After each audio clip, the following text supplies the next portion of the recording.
Hello everyone, मैं मीनाक्षी बजाज एक बार फिर आप सबका वेलकम करती हूँ अपने चैनल पर। मुझे उम्मीद है कि आप मेरे चैनल को सब्सक्राइब कर चुके हैं और सारे वीडियो लेक्चर्स बहुत ध्यान से सुन रहे हैं।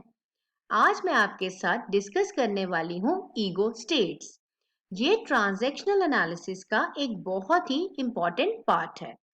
ईगो स्टेट्स को अच्छे से समझाने के लिए बहुत सारी एग्जाम्पल्स मैंने आज के लेक्चर में इंक्लूड कर दी हैं। तो आइए स्टार्ट करते हैं आज का video lecture with lots and lots of positive energy. आज का लेक्चर स्टार्ट करने से पहले मैं आपको सजेस्ट करूंगी कि आप मेरे चैनल को सब्सक्राइब कर लीजिए ताकि कोई भी वीडियो लेक्चर मिस ना हो। लेक्चर को पूरा सुनिएगा और एक लाइक जरूर कीजिएगा। वीडियोस को ज्यादा से ज्यादा शेयर कीजिए ताकि नॉलेज बढ़ती चली जाए। सबसे पहले मैं आपको ये बताऊंगी कि ईगो ह्यूमन बिहेवियर में बहुत बड़ा रोल प्ले करती है। एक इंसान किस समय कौन सी ईगो स्टेट में है, यही बनाता है उसके बिहेवियर को। बचपन से लेके बड़े होने तक बहुत सारी चीजें हम जिंदगी में सीखते हैं, फीलिंग्स को महसूस करते हैं, कई सारे एक्सपीरियंस होते हैं हमारी लाइफ में। यही सब इकट्ठे होते हैं और हमारी एक ईगो स्टेट बना देते हैं। एक इंडिविजुअल जब दूसरों से बातचीत करता है, मतलब इंटरेक्शंस करता है, तो वो क्या तरीका फॉलो करता है? इसके पीछे हाथ है उसकी साइकोलॉजिकल पोजीशन का, यानी उसकी दिमागी स्थिति का। बिहेवियर पैटर्न्स, समय के साथ हम कई सारी बातें एक्सपीरियंस करते जाते हैं, यही एहसास बनाते हैं हमारे बिहेवियर को। ईगो स्टेट्स एक पर्सन के सोचने का तरीका, उसके फील करने का तरीका और उसके बिहेव करने का तरीका, इस सब को रूल करती हैं। 3 तरह की ईगो स्टेट्स हैं जो एक ह्यूमन बीइंग समय समय पर महसूस कर सकता है। एक इंसान के अंदर हो सकता है एक ही ईगो स्टेट हो, या वो टाइम टू टाइम शफल भी कर सकता है अपनी ईगो स्टेट्स को। चार्ट को ध्यान से देखिए, PAC, इसे PAC सब सिस्टम ऑफ पर्सनालिटी भी बोला जाता है। P का मतलब है पेरेंट, A का मतलब है एडल्ट, C का मतलब है चाइल्ड। अब हम इस सब सिस्टम को काफी डिटेल में एग्जाम्पल्स के साथ आने वाली स्लाइड्स में डिस्कस करेंगे। अगर आपने मेरे चैनल को सब्सक्राइब किया है तो आपने देखा होगा कि पर्सनालिटी के वीडियो लेक्चर्स मेरे चैनल पर अवेलेबल हैं। उसमें मैंने काफी डिटेल में सिगमंड फ्रॉइड की साइको एनालिटिक थ्योरी के बारे में समझाया है। तो सिगमंड फ्रॉइड सबसे पहले साइकोलॉजिस्ट थे जिन्होंने ईगो स्टेट्स के बारे में बात की थी। इस ईगो स्टेट्स में ये बात बोली गई कि इसका उम्र के साथ कोई लेना देना नहीं है। यानी अगर आप ये सोचें कि एक चाइल्ड है जिसमें चाइल्ड ईगो है, तो नहीं, हो सकता है एक 50 साल के इंसान में चाइल्ड ईगो भी हो। इसका मतलब ये है कि ये जो ईगो स्टेट्स हैं ये साइकोलॉजिकल एज के साथ रिलेटेड है। एक इंसान किसी भी उम्र में कोई भी ईगो स्टेट के अंदर आ सकता है, या उसके अंदर कई सारी ईगो स्टेट्स कम या ज्यादा मात्रा में पाई जा सकती हैं। सबसे पहले हम डिस्कस करेंगे पेरेंट ईगो, यानी पी। जब एक इंडिविजुअल बच्चा होता है तो उसके माँ बाप उसको कई सारी वैल्यूज सिखाते हैं, उसको एटीट्यूड्स समझ आते हैं माँ बाप के, और बिहेवियर भी वो बच्चा काफी नोटिस करता है कि उसके माँ बाप कैसा कर रहे हैं। यही तीनों चीजें मिलती हैं और उसकी पर्सनालिटी का एक अहम हिस्सा बन जाती हैं। यहाँ पर समझने की एक बात बहुत जरूरी है कि सिर्फ पेरेंट्स ही नहीं होते जिनसे इंसान सीखता है। इसके अलावा और भी कई सिग्निफिकेंट यानी इम्पोर्टेंट लोग हमारी जिंदगी में हमें बहुत कुछ सिखा के जाते हैं, जैसे बड़े भाई बहन, स्कूल में टीचर्स होते हैं, या रिश्तेदार, और कई बार दोस्त भी बड़ा अहम रोल प्ले करते हैं। जब एक बच्चा इन सब लोगों से उनके एटीट्यूड, वैल्यूज और बिहेवियर को नोटिस करता जाता है तो उसके दिमाग में ये सारी बातें रिकॉर्ड होती जाती हैं और यही बातें मिलती हैं और उसकी पर्सनालिटी को शेप कर देती हैं। यहाँ पर ये समझना बहुत जरूरी है कि जो लोग पेरेंट ईगो के होंगे उनके अंदर क्या करेक्टरिस्टिक्स होंगी, यानी उनकी आदतें कैसी होंगी। ये लोग काफी जजमेंटल होंगे। हर चीज के सही गलत के रूल्स इन्होंने अपने दिमाग में बना रखे होंगे। ये रूल्स बनाएंगे और दूसरों को बोलेंगे कि इन रूल्स को मानिए। मॉरल्स, बार बार सिद्धांतों की बातें करेंगे। काफी ज्यादा प्रोटेक्टिव होंगे अपने साथ जुड़े हुए लोगों से। ओपिनियंस होंगी बहुत स्ट्रांग। किसी के कहने पर अपनी बात को वापस नहीं लेंगे, अपनी ओपिनियन दूसरों को मानने को बोलेंगे। काफी ज्यादा इंडिस्पेंसिबल होंगे। निग्लेक्ट होना इन्हें बिल्कुल भी पसंद नहीं होगा। सिंसियर होंगे, जो बात बोलेंगे उसे करके भी दिखाएंगे। वैल्यूज इनके साथ बहुत ज्यादा जुड़ी होंगी, यानी सही गलत के ऊपर चलेंगे और जो होता आया है उसी को मानेंगे। पेरेंट ईगो को समझाने के लिए एक एग्जाम्पल मैं आपके साथ डिस्कस कर लेती हूँ। एग्जाम्पल है यहाँ पर मिस्टर कुमार के बारे में, जो कि एक अकाउंटिंग फर्म में मैनेजर हैं। अब मैं कुछ आदतें बताती हूँ उनकी।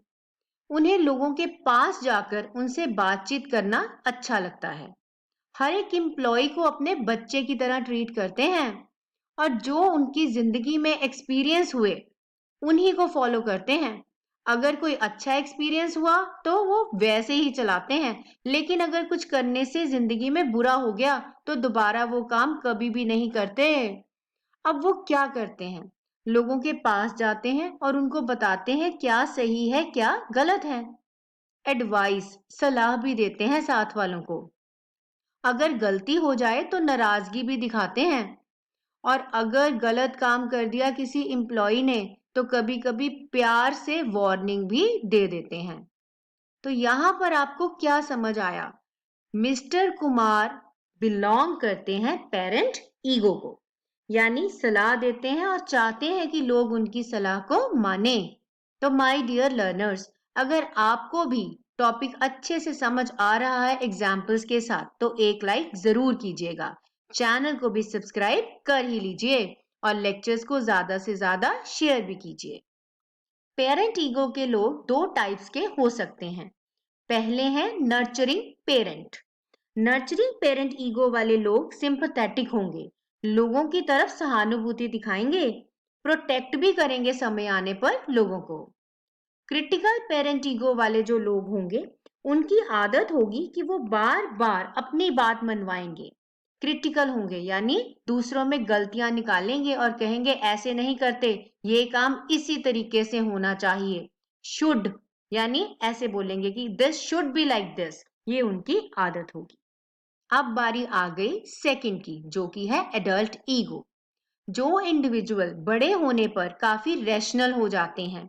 रैशनल का मतलब होता है जो सोच समझ कर डिसीजंस लेते हैं, कभी भी दूसरों को कंट्रोल करने की कोशिश नहीं करते, बिना बात पे ढेर सारा गुस्सा नहीं दिखाते। साथ के साथ उनके अंदर ये भी देखा गया है कि ये लोग किसी के बारे में धारणा बिना सोचे समझे नहीं बनाते। बात करते हैं, बात करने के बाद नतीजा निकालते हैं, फिर ही कोई धारणा बनाते हैं। मतलब हुआ ये है आइडियल सेल्फ, बहुत ही बढ़िया ईगो स्टेट।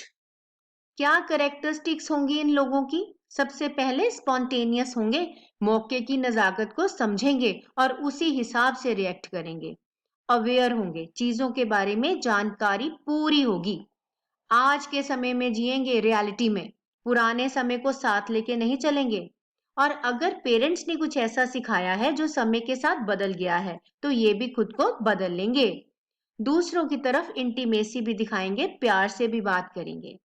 किसी के लिए कोई अजम्पशन नहीं बनाएंगे, धारणा नहीं बनाएंगे बिना बात किए हुए।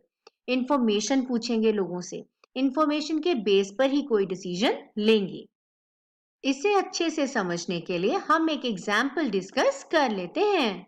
एग्जाम्पल है यहाँ पर मिस्टर करण के बारे में, जो कि एक इंश्योरेंस कंपनी में काम करते हैं।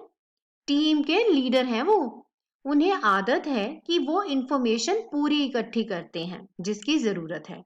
उस इंफॉर्मेशन को एनालाइज भी करते हैं और ऑल्टरनेटिव्स ढूंढते हैं। अगर एक काम अड़ गया है तो कैसे सॉल्व किया जा सकता है, उसके अलग अलग तरीके ढूंढ लेते हैं और चॉइस लेने से पहले बड़ा ही लॉजिकली सोचते हैं। देखिए अपनी टीम को क्या कह रहे हैं। कहते हैं अपनी परफॉर्मेंस के बारे में रिपोर्ट दो। अगर किसी से अपना टारगेट पूरा नहीं हुआ तो मुझे कारण बताओ, मैं तुम्हारी मदद करूंगा ताकि हम टारगेट को पूरा कर पाएं। इस एग्जाम्पल में हमें ये समझ आया कि मिस्टर करण का जो बात करने का तरीका है वो लॉजिकल है, सोच समझ के बात करते हैं। फिजिकल साइंस ये है कि काफी थॉटफुल हैं, फैक्ट्स को समझते हैं। फिर मिस्टर करण जो है हर एक फैक्ट के ऊपर कंसंट्रेट करते हैं, यानी सोचते समझते हैं, प्रॉब्लम्स को भी डिस्कस करते हैं, फिर ही उसका हल ढूंढते हैं। यहाँ पर मिस्टर करण बिलोंग करते हैं एडल्ट ईगो को, यानी लॉजिकल इंसान है वो। तो माय डियर लर्नर्स, अगर आपको टॉपिक अच्छे से समझ आ रहा है तो लाइक जरूर कीजिएगा, चैनल को भी सब्सक्राइब करना मत भूलिए। तीसरी ईगो स्टेट है चाइल्ड ईगो। चाइल्ड ईगो वाले लोग इमेच्योर होते हैं, यानी बचपना होता है उनमें, वो अपनी ही दुनिया में जीते हैं। जो फीलिंग्स एक्सपीरियंस उन्होंने जिंदगी में किए उसी में फंसे रह जाते हैं। क्या कैरेक्टरिस्टिक्स होंगी इन लोगों की? साइलेंट कंप्लायंस, कोई काम बोला तो चुपचाप कर देंगे। अटेंशन चाहेंगे कि हमें कोई इग्नोर ना करे। कभी कभी देखा गया है बातों में हंसते हैं छुप छुप कर। साथ के साथ कभी कभी टेंट्रम्स, नखरे भी दिखाते हैं कि हमारे नखरों को मान लो नहीं तो गुस्सा हो जाते हैं ऐसे लोग। चाइल्ड ईगो 3 तरीके की होती है। पहला है नेचुरल चाइल्ड, यानी जैसे आम बच्चे आप अपने घर पर देखते हो, प्यार चाहते हैं, कभी कभी नाराज हो जाते हैं, बोलते समय सही गलत नहीं सोचते, खेलना बहुत पसंद है और वनरेबल हैं। अगर कोई गलत बात सिखाए तो उन्हें वो भी सही लगती है। दूसरे हैं लिटिल प्रोफेसर, यानी क्रिएटिव हैं, उनके मन में हर बात जानने की इच्छा है, ढेर सारे क्वेश्चंस पूछते हैं। तीसरे हैं अडेप्टिव चाइल्ड, मतलब माँ बाप के आज्ञाकारी बच्चे, जिन्हें सिखाया गया है और कभी कभी अगर कोई बात अच्छी नहीं लगती तो भी कह देते हैं कि ओके मम्मा पापा ठीक है, अडेप्ट कर जाते हैं, चीजों के अनुसार मान जाते हैं। तो हमें यहाँ पर ये समझ आ गया कि ये जो हमारा PAC सब सिस्टम है ये एक स्ट्रक्चरल मॉडल है। अब एक बात आपको ध्यान से सीखनी पड़ेगी, जो एडल्ट ईगो है उसे बीच में रखा गया है। अब ऐसा क्यों किया गया है? इसका रीजन ये है कि एडल्ट ईगो वाले लोगों को तालमेल बिठाना आता है, वो पेरेंट ईगो वाले लोगों को भी संभाल पाते हैं और चाइल्ड ईगो वाले लोगों को भी संभाल लेते हैं। इस बात को समझने के लिए हम एक एग्जाम्पल डिस्कस कर लेते हैं। एग्जाम्पल है एक सुपरवाइजर और एक जूनियर के बारे में। सुपरवाइजर बहुत नाराज है, जूनियर को कहता है तुम किसी काम के नहीं हो, देखो फिर से गलत करा है तुमने सारा काम। जूनियर सोचता है कि हाँ भाई बात तो ठीक है, मैं हूं ही निकम्मा, कोई भी काम मेरे से सही नहीं होता। जर्नली ये देखा गया है कि लोग अपने हथियार डाल देते हैं। अगर बार बार कोई गलत कहता है तो वो ये बात मान जाते हैं कि हाँ मैं गलत ही हूँ, मुझे नहीं आता। अब जैसे कि मैंने आपको समझाया कि सेंटर में आते हैं एडल्ट ईगो वाले लोग, तो इस एग्जाम्पल में अब रोल आ जाएगा एक मैनेजर का जो कि एडल्ट ईगो में है। वो बीच में इंटरवीन करेगा, मतलब दखल अंदाजी करेगा और वो सुपरवाइजर को ये समझाएगा कि ये तरीका नहीं है बात करने का। जूनियर को बोलेगा कि अरे भाई तुम कोई और तरीका क्यों नहीं सीखते ताकि तुमसे गलती ना हो, काम को सीखो, नए तरीके से सीखो। या वो सुपरवाइजर से बैठ के बात कर सकता है कि आप एक क्रिटिकल पेरेंट ना बने, आप एक नर्चरिंग पेरेंट बने, प्यार से बात करें, जूनियर को समझाएं, वो काम सीख जाएगा। तो इस तरीका से बेस्ट जो है वो है एडल्ट ईगो। इसके साथ ही हमारा टॉपिक कंप्लीट हुआ। बहुत जल्द हम मिलेंगे एक नए वीडियो लेक्चर के साथ, तो भूलिएगा नहीं लाइक, शेयर एंड सब्सक्राइब। तो मैं मीनाक्षी बजाज एक बार फिर आप सबको बोलती हूँ ऑल द बेस्ट, मिलते हैं बहुत जल्द।